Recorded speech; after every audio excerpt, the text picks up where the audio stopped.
ስለ ሕፃኑ በጥንቃቄ መርምሩ። ስለማን? አቤት ስለ ሕፃኑ ንጉሥ ሄሮድስ የተናገረው ቃል ነው። ሂዱ ስለ ሕፃኑ በጥንቃቄ መርምሩ፣ ባገኛችሁት ጊዜ እኔ ደግሞ መጥቼ እንድሰግድለት ንገሩኝ አላቸው። ምን ባላችሁት ጊዜ? ምን ባላችሁት ጊዜ? ባገኛችሁት ጊዜ ያለ።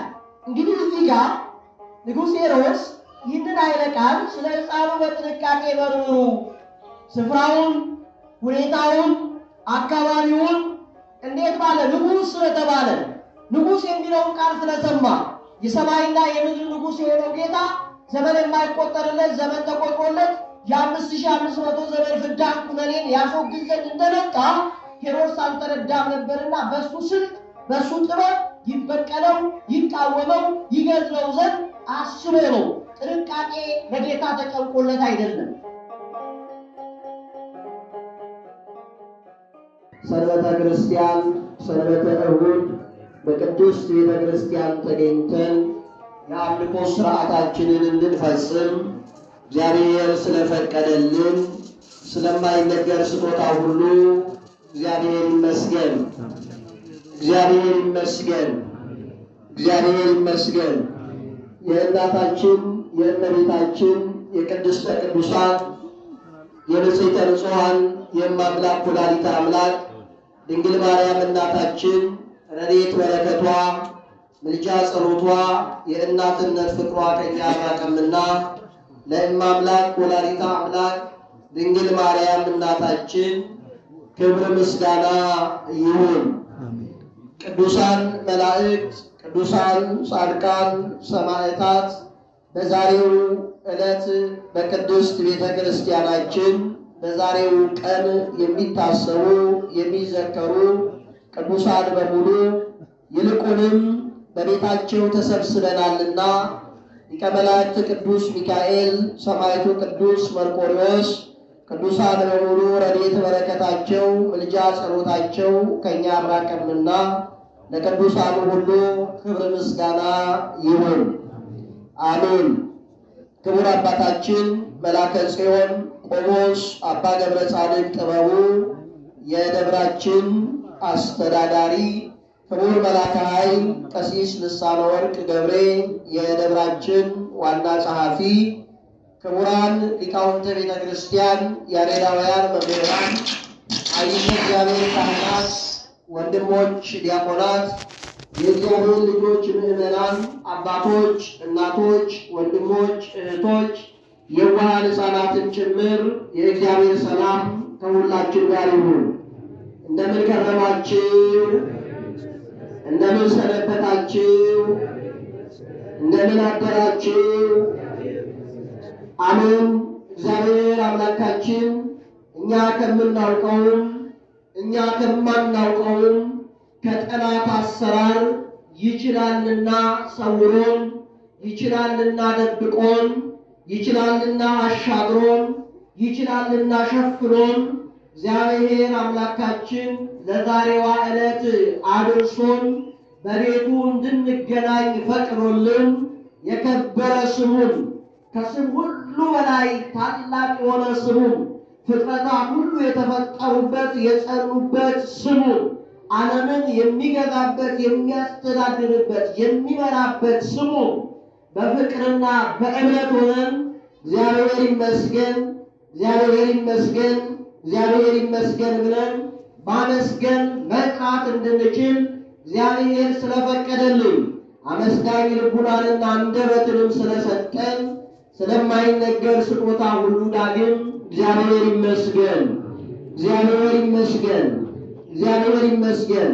እንደ እግዚአብሔር እንደ አምላካችን ቅዱስና መልካም ፈቃድ የምንማማርበት የትምህርታችንን ርዕስ የምናደርገው ስለ ሕፃኑ በጥንቃቄ መርምሩ የሚል ይሆናል። እስቲ ሁላችሁም ስለ ሕፃኑ በሉ። ስለ ሕፃኑ ተናገሩ። ስለ ሕፃኑ በጥንቃቄ መርምሩ። የማቴዎስ ወንጌል ምዕራፍ 2 ቁጥር 8 ላይ የምናገኘው የመጽሐፍ ቅዱስ ክፍል ነው። ይህን የመጽሐፍ ቅዱስ ክፍል የመረጥንበት ዋነኛ ዓላማ ቅድስት ቤተ ክርስቲያናችን በአምልኮ ስርዓት ውስጥ አዲስ ዘመንን ከተቀበልን በኋላ እያንዳንዱን ጊዜያት በአምልኮ ስርዓት እየከፈለች የአምልኮ ስርዓት ትፈጽማለች። ለምሳሌ ባለፉት ቀናት ስንመለከት ያለፉትን ዕለታት ስንመለከት በዚሁ በመስከረም ወር ከመስከረም 1 እስከ መስከረም 7 ዘመነ ዮሐንስ፣ መስከረም 8 ካህኑ ዘካርያስ፣ ከመስከረም 9 እስከ መስከረም 15 ዘመነ ፍሬ፣ ከመስከረም 16 እስከ መስከረም 25 ደግሞ ዘመነ መስቀል በማለት ከፍላ ከመስከረም 26 እስከ ህዳር 5 ድረስ ያሉት ዕለታትን ደግሞ ወርሃ ጽጌ፣ ዘመነ ጽጌ በማለት ቅድስት ቤተ ክርስቲያናችን በእነዚህ ወቅቶች እንደ ወቅቱ እንደ ወራቱ እንደየስርዓተ አምልኮቱ ከውስጥ ከሚዜማው ከሚዘመረው ከሚቀደሰው ከሚነበቡት የቅዱሳት መጻሕፍት ምንባባት ጭምር ስርዓት ሰርታ ቤተ ክርስቲያናችን ታስተምረናለች። እናት ቅድስት ቤተ ክርስቲያንን እንዲህ የረቀቁ የጎሉ ሊቃውንትን የሰጠን አምላክ ይክበር ይመስገን። እስቲ ከፍ አድርጋችሁ አመስግኑ፣ አመስግኑ። የአምልኮ ስርዓታችን ሕግና ስርዓት ጥንቃቄ በተሞላበት ወቅትንና ጊዜ በዋጀ መልኩ ነው። እንደ ፈቃድ አይደለም የሚደረገው። በሃይማኖት ስርዓቱ ስንመላለስ በእግዚአብሔር ፈቃድ በቅዱሳት መጻሕፍት መሪነትና አስረጅነት ነው የአምልኮ ስርዓት የሚፈጸመው። ከዚህ በመነሳት አሁን ያለንበት ዕለታትና ቀናት ደግሞ ከመስከረም 26 እስከ ህዳር 5 በሚከበረው በታላቁ በዓል ወቅት ላይ ነን። ይህንን ሁለተኛ ሳምንት ይዘናል። ዘመነ ጽጌ፣ ወርሃ ጽጌ ብለን ጀምረን ከተቀበልን ሳምንት እግዚአብሔር ፈቅዶ በዚህ ቤተ ክርስቲያን በዚህ አውደ ምሕረት ተገኝታችሁ የነበራችሁ የእግዚአብሔር ልጆች ከአውደ ምሕረቱ የቤተ ክርስቲያናችን መምህር የሆኑት ክቡር መምህር አያልነ ሲያስተምሩ እንደሰማነው የጽጌን ትርጉም የጽጌን አስፈላጊነት አንስተዋል። ጽጌ እማምላክ ወላዲተ አምላክ ድንግል ማርያምን መስለው፣ ጽጌ ጌታችን መድኃኒታችን ኢየሱስ ክርስቶስን መስለው፣ ጽጌ መስቀሉን መስለው፣ ጽጌ ቅድስት ቤተክርስቲያንን መስለው በብዙ ህብር በብዙ ምስጢር በብዙ ትርጓሜ ጽጌ አበባ ነው። የአበባ ስያሜና ትርጓሜ የአበባን አስፈላጊነትና ምስጢር ጥንቃቄውንም ደግሞ በብዙ ሲተረጎም ያለውን አስተምረውን ሌላውን የዚህ ወቅትን ደግሞ ወርሃ ጽጌ፣ ዘመነ ጽጌ፣ ዘመነ ስደት የጌታችን የመድኃኒታችን የኢየሱስ ክርስቶስ ወደ ግብፅ ከእናቱ ጋር የመሰደዱ ምስጢር የጉዞውን ነገር ደግሞ በቀጣይ ሳምንታት እንማማራለን ብለው ነው ያቆዩ። ስለዚህ እግዚአብሔር ፈቅዶ ለዛሬ ሳምንት ደግሞ ሳምንት አቆይቶ በዚሁ አውደ ምሕረት ዳግም ስላገናኘን ክብር ምስጋና ለአምላካችን ይሁን። ከዚህ በመነሳት ነውና ይሄ ወንጌል የትምህርታችንም ርዕስ ይህንን ወቅት የሚዳስስ ነው። ይህንን ወቅት የሚያነሳ ነው። ርዕሳችን ግን ምንድን ነው? ስለ ሕፃኑ በሉ እስኪ። ድምፃችሁን ከፍ አድርጋችሁ ግለጹ። ስለ ሕፃኑ በጥንቃቄ መርምሩ። እንግዲህ ሕፃን ሊባል የማይገባው ዓለማትን ሁሉ የሰራ ዓለማትን ሁሉ የፈጠረ ዓለማትን ሁሉ የሚገዛ ዓለማትን ሁሉ የሚያኖር ለአዳምና ለአዳማዊ ፍጥረት ወደ መንጸፈ ደይን መውደቅ የወደቁት ደግሞ እንዲነሱ እሱ ከሰማይ ሰማያት ወረደና ከባህሪያችን መመኪያ ከወላዲተ አምላክ ቅድስት ድንግል ማርያም ፍጹም ሰው ፍጹም አምላክ በተዋህዶ ሆነና ዘመን የማይቆጠርለት ዘመን ተቆጥሮለት ሕፃን ተብሎ ይጠራ ዘንድ ስለኛ ወደደ፣ ስለኛ ፈቀደ። ራሱን በሕፃናት ማዕረግ ገለጠ፣ አሳየ። ለዚህ ጌታ ክብር ምስጋና ይገባዋል። አምላካችንን ከፍ አድርጋችሁ አመስግኑ። ታዲያ የእግዚአብሔር ልጆች የትምህርታችን መነሻ ርዕስ ያለበት የመጽሐፍ ቅዱስ ክፍል የማቴዎስ ወንጌል ተብሎ ከአራቱ የወንጌላት ክፍሎች መካከል አንዱ የሆነው ነው። የማቴዎስ ወንጌል፣ የማርቆስ ወንጌል፣ የሉቃስ ወንጌል፣ የዮሐንስ ወንጌል ብላ ቤተክርስቲያን ከአዲስ ኪዳን የመጽሐፍ ቅዱስ ክፍሎች መካከል የወንጌል ክፍል ብላ የምታስተምረው ይህንን ነው። የቅዱስ ማቴዎስ ወንጌል ራሱ ጸሐፊው ቅዱስ ማቴዎስ ነው። ቅዱስ ማቴዎስ ከ12ቱ ሐዋርያት አንዱ ነው ቁጥሩ። ቅዱስ ማቴዎስ ከቀራጭነት ወንበር ተጠርቶ ለወንጌላዊነት ለሐዋርያነት የተመረጠ ነው። ቀድሞ ሌዊ ይባል ነበር። ጌታ ከጠራው በኋላ ማቴዎስ ተባለ። ማቴዎስ ማለት የተመረጠ ማለት ነው፣ የተለየ ማለት ነው፣ የተከበረ ማለት ነው። የማቴዎስ ወንጌል ምዕራፍ 9 ቁጥር 9 ጀምረን ስንመለከት ስለ አጠራሩ ራሱ በጻፈው ወንጌል ላይ ጽፎልናል። ታዲያ ቅዱስ ማቴዎስ ወንጌሉን በ28 ምዕራፎች ጽፎልናል። ሊቃውንተ ቤተ ክርስቲያን እንደተረጎሙት እንዳስተማሩት በእጆቻችንም ላይ በሚገኘው በመጽሐፍ ቅዱስ ስንመለከት ታዲያ የምዕራፍ 1 የምዕራፍ 2 አጠቃላይ የማቴዎስ ወንጌል ይዘት የጌታን ነገረ ልደት ማስረዳት፣ ዳራዊ ልደቱን መግለጽ ነው። ዳራዊ ልደቱን ማወጅ ማስተማር ነውና በዚህ በምዕራፍ 2 ላይ ጌታችን መድኃኒታችን ኢየሱስ ክርስቶስ በቤተልሔም ከተወለደ በኋላ ሌሎቹ ወንጌላት ዳራዊ ልደቱን እንደጻፉት ቅዱስ ማርቆስን፣ ቅዱስ ሉቃስን በስፋት እንደገለጹት ቅዱስ ማቴዎስ ግን ይለያል። ሊቃውንቱም ነገር እንደ ማቴዎስ እያሉ ነው እየተረጎሙ የሚያልፉትና የሚገልጹትና በዚህ ወንጌል ላይ እንደምንመለከተው ከተወለደ በኋላ በቤተልሔም የመወለዱ ምስጢር ብዙ ትርጉም አለው፣ ብዙ መገለጥ አለው። ስለዚህ ጌታችን መድኃኒታችን ኢየሱስ ክርስቶስ በቤተልሔም ተወልዷል። ስለምን በቤተልሔም ተወለደ ሲባል ትንቢት ምስጢር ስላለው ነው። ለዚህም ነው የተነገረው ትንቢት በትንቢተ ሚክያስ ምዕራፍ 5 ቁጥር 2 ላይ ይህ ትንቢት ስላለ ቤተልሔም ተወለደ። አንቺ ቤተልሔም የይሁዳ ምድር ከይሁዳ ገዢዎች ከቶ አታንሺም፣ ሕዝቤን እስራኤልን የሚጠብቅ መስፍን ከአንቺ ይወጣል ስለተባለ በቤተልሔም ተወለደ። ሌሎችም ስለ ቤተልሔም ጌታ ከቤተልሔም እንደሚወለድ የተነገሩ ብዙ የመጽሐፍ ቅዱስ ምስጢሮች አሉ።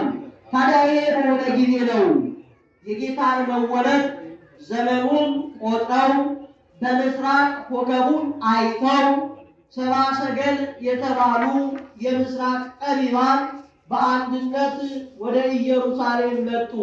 ቤተልሔም በኢየሩሳሌም አውራጃ የምትገኝ ናትና በዚያ መጥተው ቀጥታ የሚወለድ ንጉሥ ከተወለደም በቤተ መንግሥት ነውና በአማረ ስፍራ ነውና ብለው ወደ ኢየሩሳሌም መጥተው ወደ ቤተ መንግሥት ገብተው የተወለደው የአይሁድ ንጉሥ ወዴት አለ አሉ።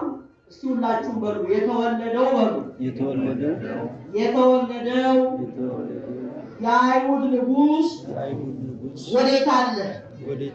ልንሰግድለት ልንገዛለት መጥተናል። ይህንን ጥያቄ በዘመኑ ኢየሩሳሌምንና አካባቢዋን እየመራ ላለው ለዚህ ንጉሥ ይህንን ጥያቄ አቀረቡለት። ሄሮድስ ይህን ሲሰማ ደነገጠ ይላል። የማቴዎስ ወንጌል ምዕራፍ 2 ቁጥር 3 ላይ ንጉሥ ሄሮድስ ሰምቶ ደነገጠ። ምን ብሎ? አቤት ተናገሩ። ምን ብሎ? ሰምቶ ምን አለ?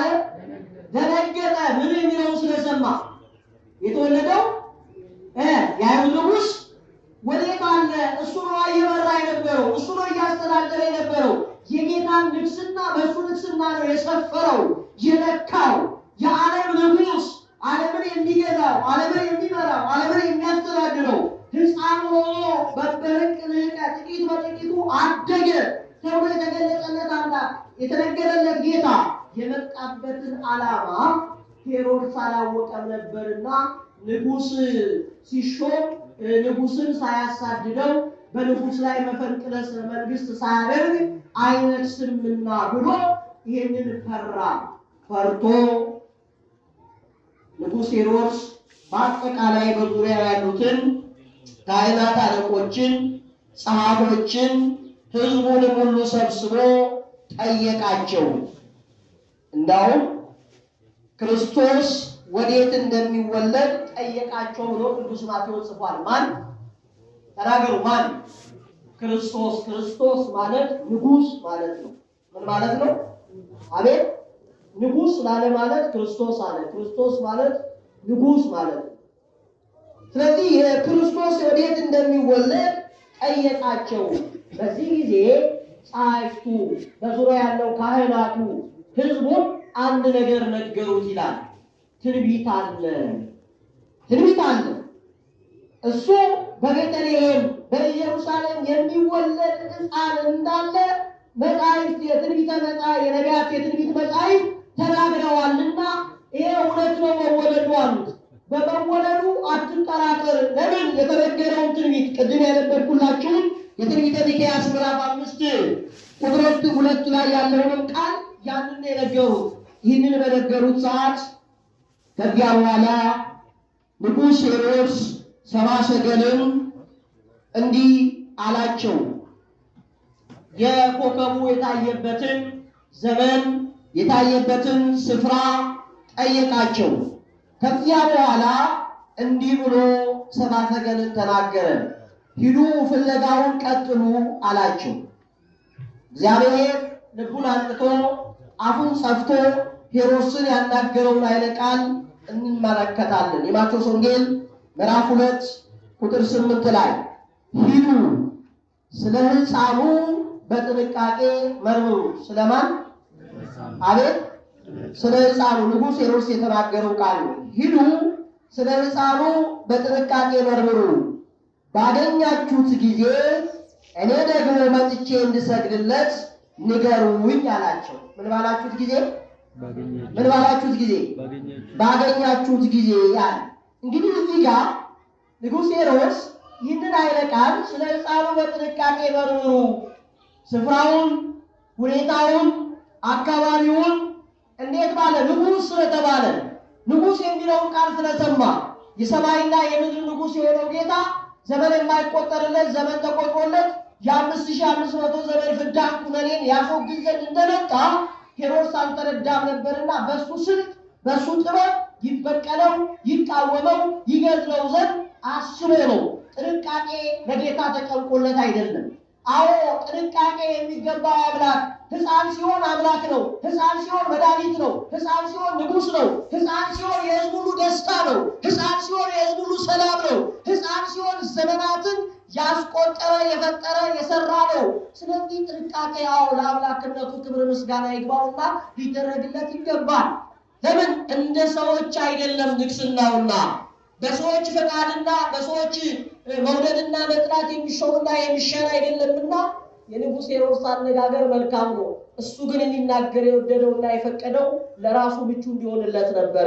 ነገር ግን መንፈስ ቅዱስ አፉን ጸፍቶ ልቡን አንቅቶ ነውና ሕፃን ሆኖ ለተገለጠው ጌታ ጥንቃቄ እንዲገባ ነገራቸው ይላል።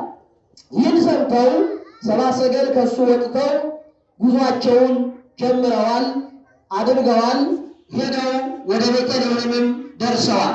ከዚህ በኋላ ነው እንግዲህ የእግዚአብሔር ልጆች በቤተልሔም ሰብአ ሰገል ደርሰው ጌታን ከእናቱ ጋር አግኝተው ይዘው የመጡትን ወርቅ፣ ዕጣን፣ ከርቤ ገብረውለት ለአምላክነቱ ክብር እንደሚገባው ተናግረው አንተ ወርቅ ነህ ንጹሐ ባህሪ ነህ ሲሉ ወርቁን፣ እንደገና ደግሞ አንተ ካህን ነህ ብለው ሲሉ ለዕጣኑን፣ እንደገና ደግሞ ስለ እኛ በዕለተ ዓርብ ቅዱስ ሥጋህን ክቡር ደምህን ታፈሳለህ፣ ስለ እኛ ቤዛ ሆነ በፈቃድ ቅዱስ ሥጋህን ከቅዱስ ነፍስህ ትለያለህ ሲሉ ነገረ ሞቱን ለመግለጽ ከርቤን አድርገው ገብረውለታል ብለው ሊቃውንት አባቶቻችን ይህንን አመስጥረው ይናገራሉ። ከዚያ በኋላ ሄሮድስ የተናገራቸውን ሰብአ ሰገል አልፈጸሙም። ምንድነው የተናገራቸው? ባገኛችሁት ጊዜ መጣችሁ ለማን ንገሩ? ለኔ ንገሩኝ፣ እኔ ምን አደርጋለሁ? ሄጄ እሰግድለታለሁ ብሏቸው ነበርና የእግዚአብሔር መልአክ ግን የሄሮድስን ክፋት ስላወቀ፣ የሄሮድስን ምቀኝነት ስላወቀ፣ በጌታ ላይ ክፋት ማሰቡን ስላወቀ ሰብአ ሰገል ቤተልሔም ደርሰው የመጡበትን ዓላማ ፈጽመው በሌላ መንገድ ወደ ሀገራቸው ገብተዋል። ከዚያ ሄሮድስ ሰብአ ሰገል ወደሱ እንደመጡ ባላወቀ ጊዜ ተቆጣ፣ ተበሳጨ። በዚህ ጊዜ ነበር በቃ በኢየሩሳሌም በአካባቢዋ በቤተልሔም አውራጃ ያሉትን 1 ዓመትና 2 ዓመት ድረስ ያሉ ሕፃናትን ሁሉ ሰብስቡልኝና ከዚህ መካከል አላጣው ምን ተብሏልና ሕፃን ተብሏልና፣ ስለዚህ 1 ዓመት የሆናቸው ከ2 ዓመት ያልበለጡ ሕፃናትን በቤተልሔም አውራጃ የሚገኙትን ሁሉ ሰብስቡልኝ ሲል የእግዚአብሔር መልአክ ለአረጋዊው ለዮሴፍ ተናገረው። እንግዲህ ሄሮድስ ሕፃኑን ሊገለው ይፈልጋልና ሕፃኑንና እናቱን ይዘ ወደ ግብፅ ሂድ የሚል ቃል ተነገረው። ለማን? ለእመቤታችን ለቅድስት ድንግል ማርያም ጠባቂ ዘመዷ ለሆነው ለአረጋዊው ለዮሴፍ። የማቴዎስ ወንጌል ምዕራፍ 2 ቁጥር 13። እነርሱም ከሄዱ በኋላ ይላል ሰብአ ሰገልን ነው። እነሆ የጌታ መልአክ በሕልም ለዮሴፍ ታይቶ ሄሮድስ ሕፃኑን ሊገድለው ይፈልገዋልና ተነሳ፣ ሕፃኑንና እናቱን ይዘህ ወደ ግብፅ ሽሽ፣ እስክነግርህ ድረስ በዚያ ተቀመጥ አለው። እርሱም ተነስቶ ሕፃኑና እናቱን በሌሊት ያዘና ከጌታ ዘንድ በነቢይ ልጄን ከግብፅ ጠራሁት የተባለው እንዲፈጸም ወደ ግብፅ ሄደ። ሄሮድስም እስኪሞት ድረስ በዚያ ኖረ ይላል። እግዚአብሔር ልጆች አሁን ስደት ነው። በእነዚህ ቀናቶች ውስጥ ደግሞ ሚጠት ተብሎ የሚነገርባቸው ወቅቶች አሉ። መመለስ ከስደት መመለስ አለና አሁን ግን ሂድ ተብሎ የእግዚአብሔር መልአክ አረጋዊ ዮሴፍን አዞት ወደ ግብፅ እንደሄደ የሚነገርበት ወቅትና ጊዜ ነውና በዚያ ሄደ። አሁን ይሄንን ነው ኦርቶዶክሳዊ ተዋሕዶ ቅድስት ቤተክርስቲያናችንን የዚህም የስደት ወቅት 3 ዓመት ከ6 ወር ጌታ ከእናቱ ጋር ወደ ግብፅ የተሰደደበትን ማለት ነው። እንግዲህ የመሰደዱ ምክንያት ምንድን ነው?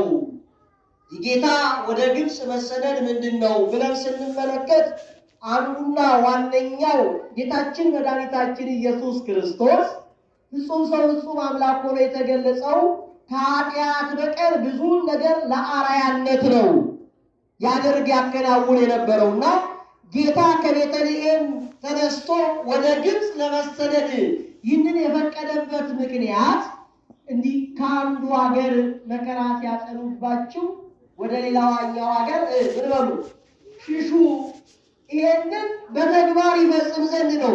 እሱ አምላክ ሲሆን እሱ ራሱን መከለል፣ ራሱን መሰወር፣ ራሱን መደበቅ አይደለም። እሱም በእርሱ የታመኑትን ብዙዎችን ሰዎችና ቅዱሳንን ከጠላት እጅ እግዚአብሔር እንዴት እንዳሻገረ እናያለን።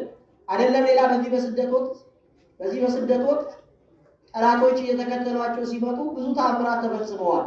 በዚህ ሰዓት የምንጨርሰው አይደለም። ከተፈጸሙት ተአምራት መካከል እመቤታችን ድንግል ማርያምን፣ አረጋዊው ቅዱስ ዮሴፍን፣ ሶሎሜን፣ እመቤታችን ቅድስት ድንግል ማርያምን ተወዳጅ ልጇን መድኃኒታችን ኢየሱስ ክርስቶስን ይዘው ሲሄዱ ጠላት ሲመጡ በጉዞ ላይ እንዳሉ ጠላት እንዳይደርስባቸው ደረስኩ ጠላት ሲል አንዲት ዛፍ እንደ ቤት ሆና ተከፍታ ከልላቸው ከጠላት እጅ ተሰውራቸዋለች። አንድ ተአምራት ማለት ነው። ዛፏ ተከፍታ እመቤታችንንም ጌታችንንም አብረዋቸው የነበሩት ቅዱሳኑን እነ አረጋዊ ዮሴፍን እነ ሶሎሜን ዛፍ ተከፍታ ሸፍናቸው ከጠላት አሳልፋቸዋለች ይላል። ጌታ ባለበት ስፍራ ላይ ሆኖ ተአምራት ማድረግ ይችላል። ግን ፍጹም ሰውነቱ ይታወቅ ዘንድ ሲገለጥ ዘንድ ሰው ነው መገለጡን ፍጹም አምላክ ሲሆን ፍጹም ሰው ነውና፣ ስለዚህ ከኃጢአት በቀር ይህንን ይገልጽልን ዘንድ ለአርያነት አንዱ ሀገር መከራ ሲያቀርቡባችሁ ወደ ሌላ ሀገር ሸሽታችሁ ሂዱ የሚለውን ለመፈጸም ስደቱን አድርጓል ጌታችን መድኃኒታችን ኢየሱስ ክርስቶስ ከእናቱ ጋር። ሌላው ትንቢተ ነቢያትም ይፈጸም ዘንድ ነው ይላሉ ሊቃውንተ ቤተክርስቲያን። ምን አለ? ትንቢተ ነቢያት ብዙ ተጠቅሷል። አንዱ ትንቢተ ነቢያት አሁን ያነበብነው በዚህ በነቢይ ልጄን ከግብፅ ጠራሁት የተባለው ይፈጸም ዘንድ ትንቢተ ሆሴዕ ምዕራፍ 11 ቁጥር 1 ላይ ይሄ ከግብፅ ጠራሁት ግብፅ ያልሄደን አይጠራምና ግብፅ የሄደ ልጄን ጠራሁት ያለው ይፈጸም ዘንድ ያ መሄድ ግድ ሆኖበታል። ሌላ በፈጣን ደመና ተጭኖ ወደ ግብፅ ይወርዳል። ፈጣን ደመና የተባለችው ወላዲተ አምላክ ድንግል ማርያም ናት። ክብር ምስጋና ለእርሷ ይሁን። በእርሷ ታዝሎ እርሷ ምህረተ ዘባልኪ ሰቆቃወ ድንግል ላይ አሁን ሊቃውንቱ በሌሊት የሚያገለግሉት አገልግሎት ላይ እንደሚታወቃላችሁ ምህረተ ዘባልኪ ወምህረተ ገቦኪ ማርያም ብዙሃ ባዚለ ሕፃን ደከምኪ እመቤታችን ድንግል ማርያም አንዴ በጎንሽ አንዴ በጀርባሽ ሕፃን ተሸክመሽ የግብፅ ጉዞ ያን ሰቆቃው እንግልቱን ሊቃውንቱ ለመግለጥ በዚህ በሰቆቃወ ድንግል በሌሊቱ የማኅሌት አገልግሎት ላይ ይህንን ሲገልጹ ነበርና እመቤታችን ድንግል ማርያም በፈጣን ደመና ተጭኖ ወደ ግብፅ ይወርዳል የተባለው ይህም ትንቢት አለና ይፈጸም ዘንድ ነው ጌታ ወደ ግብፅ የመሄዱ ምክንያት። አንደኛው አንዱ ሀገር መከራ ሲያደርስባችሁ ወደ ሌላ ሀገር ሽሹ ያለውን ለመፈጸም፣ ሁለተኛው ትንቢተ ነቢያትን ለመፈጸም፣ ሶስተኛው ደግሞ በግብፅ ያለውን አምልኮተ ጣዖትን ያጠፋ ዘንድ ነው ይላሉ። በዚህ ያለው አምልኮተ ጣዖትን ያጠፋ ዘንድ ጌታችን መድኃኒታችን ኢየሱስ ክርስቶስ ከእናቱ ከድንግል ማርያም ጋር ተሰደደ። አራተኛው ስደተ ቅዱሳንን ይባርክ ዘንድ የቅዱሳንን መሰደድ ይባርክ ዘንድ ጌታችን መድኃኒታችን ኢየሱስ ክርስቶስ ተሰደደ። ለምን? በሃይማኖት በክርስትና ጌታን በማመን ብዙ ስደት አለና ያ ስደት ዋጋ የሚያስገኝ ስደት ነው፣ ልትቀበሉት ይገባችኋል ሲል እሱ ተሰደደ። ኢየሱስ ስዱት ተስፋው ለስዱዳን ሊቃውንት አባቶቻችን ኢየሱስ ስዱት ተስፋው ለስዱዳን ኢየሱስ ለሚሰደዱት ተስፋቸው ይሆን ስደተኛ ሆነ፣ ስደተኛ ተባለ እያሉ ሊቃውንት እንደገለጹት ራሱም ደግሞ ጌታችን መድኃኒታችን ኢየሱስ ክርስቶስም በዚህ በአንቀጸ ብፁዓን ትምህርቱ በተራራው ስብከቱ ላይ እንዲህ ብሎ አስተምሯል። የብፁዓን አንቀጽ አድርጎታል። ስደትን በወንጌል በክርስትና ክርስቶስን በማመን የሚመጣው የማቴዎስ ወንጌል ምዕራፍ 5 ቁጥር 10 ላይ ስለ ጽድቅ የሚሰደዱ ስለምን የሚሰደዱ ተናገሩ እስቲ። ስለምን የሚሰደዱ? ድምፃችሁን ከፍ አድርጉ። ስለምን? ስለ ጽድቅ የሚሰደዱ ብፁዓን ናቸው መንግሥተ ሰማያት የእነርሱ ናትና። ስለምን የሚሰደዱ? ስለ ጽድቅ የሚሰደዱ ብፁዓን ናቸው መንግሥተ ሰማያት የእነርሱ ናትና ብሎ በአንቀጸ ብፁዓን ትምህርቱ በተራራው ስብከቱ ከማስተማሩ በፊት ጌታ በተግባር ቀድሞ ስደተኛ ሆነና የግብፅ ስደተኛ ሆኖ ጌታ ተሰደደ። ስደተ ቅዱሳንን የክርስቲያኖችን ስደት የክርስቲያኖችን ከሀገር ወደ ሀገር በረሃብ በጥማት በመታረስ የሚሄዳቸውን መባረኩን ያሳይ ዘንድ አብሯቸው እንዳለ ይገልጽ ዘንድ እኔም ተሰድጃለሁና በእኔም በማመን የሚመጣባችሁን መከራ በፍጹም ደስታ ተቀበሉት፣ እንደ ልዩ ደስታ ቁጠሩ ይል ዘንድ ስደተ ቅዱሳንን ስደተ ክርስቲያኖችን ይባርክ ዘንድ ጌታችን መድኃኒታችን ኢየሱስ ክርስቶስ ተሰደደ። ይህ ስለ እኛ ፍጹም ሰው ፍጹም አምላክ ሆኖ በተዋህዶ የተገለጸው ክርስቲያኖች ዛሬ ቤተ ክርስቲያናችን ለዚህ ነው። ምናልባት ንጉሥ ሄሮድስ የተናገረው ለራሱ ምቹ እንዲሆንለት ፈቅዶ አስቦ ቢሆንም ነገር ግን ስለ ሕፃኑ በጥንቃቄ መመርመር ይገባል። ለምን? ሕፃን ተብሎ የተገለጸው ጌታ በቸርነት በምሕረቱ በይቅርታው ለሕዝቡ ሁሉ የሚሆን ደስታ፣ ለሕዝቡ ሁሉ የሚሆን የምስራች፣ ለሕዝቡ ሁሉ የሚሆን ሰላም መሆኑን በስፋት ተገልጧል። የዚህ የሉቃስ ወንጌል ምዕራፍ 2 ላይ ያለውን ኃይለ ቃል አንብቤላችሁ ትምህርቴን እቋጫለሁ። ሕፃኑ እንዴት አይነት የሕዝብ ሁሉ ሰላም፣ የዓለም ሁሉ ደስታ፣ ፍጹም አምላክ ፍጹም ጌታ እንደሆነ ክብርና ጥንቃቄ ሊደረግለት እንዲገባ ዛሬም ያልገባቸው ሰዎች ሕፃኑን በበቅል ቀን ጥቂት በጥቂቱ አድርጎ 30 ዘመን ወልቶት በዮርዳኖስ የተጠመቀውን ጌታ ስጋውን የቆረሰልንን ደሙን ያፈሰሰልንን ጌታ ወደ መቃብር በስልጣኑ ወርዶ መቃብሩን ባዶ አድርጎ የተነሳውን ጌታ ያልተረዱ ያላወቁ በክብር ያረገው ዳግም የሚመጣው የሚፈርደውን ጌታ ያላወቁ ስላሉ ጥንቃቄ ማድረግ እንዲገባቸው ቀድሞ የተነገሩ የቅዱሳት መጻሕፍትን እውነትና አስረጅነት መንገር ይገባል። የሉቃስ ወንጌል ምዕራፍ 2 ቁጥር 10 ላይ እንዲህ ይላል፣ መልአኩም እንዲህ አላቸው፣ እነሆ ለሕዝቡ ሁሉ የሚሆን ታላቅ ደስታ። እስኪ ከኔ የምላችሁን ትከተላላችሁ። ለሕዝቡ ሁሉ የሚሆን በሉ ታላቅ ደስታ የምስራች እነግራችኋለሁና አትፍሩ። ዛሬ በዳዊት ከተማ መድኃኒት ክርስቶስ ጌታ የሆነ ተወልዶላችኋልና ይህም ምልክት ይሆናችኋል፣ ሕፃን ተጠቅልሎ በግርግም ተኝቶ ታገኛላችሁ። ድንገትም ብዙ የሰማይ ሰራዊት ከመልአኩ ጋር ነበሩ፣ እግዚአብሔርንም እያመሰገኑ። ማን እያመሰገኑ? አቤት ሕፃኑ ማን ነውና? ተናገሩ። ሕፃኑ ማን ነውና? እግዚአብሔር ነውና። እግዚአብሔርንም እያመሰገኑ ክብር ለእግዚአብሔር በሉ እስቲ። በአርያም ይሁን ሰላምን በምድር ለሰውም በጎ ፈቃድ ይሁን፣ አሜን።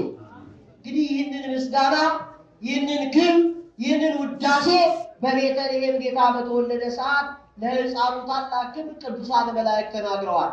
ስለዚህ ጌታችን መድኃኒታችን ኢየሱስ ክርስቶስ በታላቅ ጥንቃቄ አምላካችን ጌታችን መድኃኒታችን የተቤዠን ያዳንከን ቅዱስ ሥጋህን ክቡር ደምህን የሰጠን ብለን ተስፋ መንግሥተ ሰማያታችን አንተነ ብለን የምናመልከው ነውና፣ ስለዚህ የማንነታችንን ክርስቲያንነታችንን በጥንቃቄ ልንይዝ ይገባል፣ ልናከብረው ይገባል፣ ልንፈጽመው ይገባልና ይህን ማድረግ እንድንችል እግዚአብሔር አምላክ ሁላችንንም ይፍቀድልን፣ ሁላችንንም ይርዳ።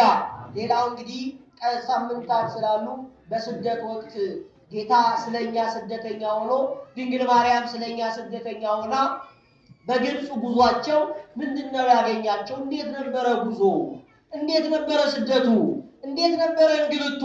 እንዴት ነበረ መከራ መስቀል? መጀመሪያ በሕፃንነቱ የጀመረው መከራ መስቀል እንዴት ነው የሚገለጸው የሚለውን ቀጣይ ደግሞ ቤተክርስቲያን ዕንቁ ናትና ቤተክርስቲያን ባህር ናት፣ ምስጢር የበዛላት ናትና በቀጣይ ሳምንታት ደግሞ በሌሎች አባቶች ሊቃውንት መምህራንም እንዲሁ የዚሁ ምስጢር አገልግሎት የሚቀጥል ነው። እግዚአብሔር አምላክ ዘመናችንን ይባርክልን። እንግዲህ ሁላችን በኃጢአት ከልቡናችን ተሰደን ካለ፣ በኃጢአት ከእግዚአብሔር ቤት ተሰደን ካለ፣ በኃጢአት በበደል ከጾሙ ተሰደን ከጸሎቱ ተሰደን ለእግዚአብሔር ቤት ከሚገባው ከምጽዋቱ ከአስራቱ በኩራቱ ተሰደን ካለ እግዚአብሔር አምላክ ከዚህ ስደተኝነት ሁላችንንም ይመልሰን። በኃጢአት ስደተኛ ከመሆን እግዚአብሔር አምላክ ሁላችንንም ይጠብቀን።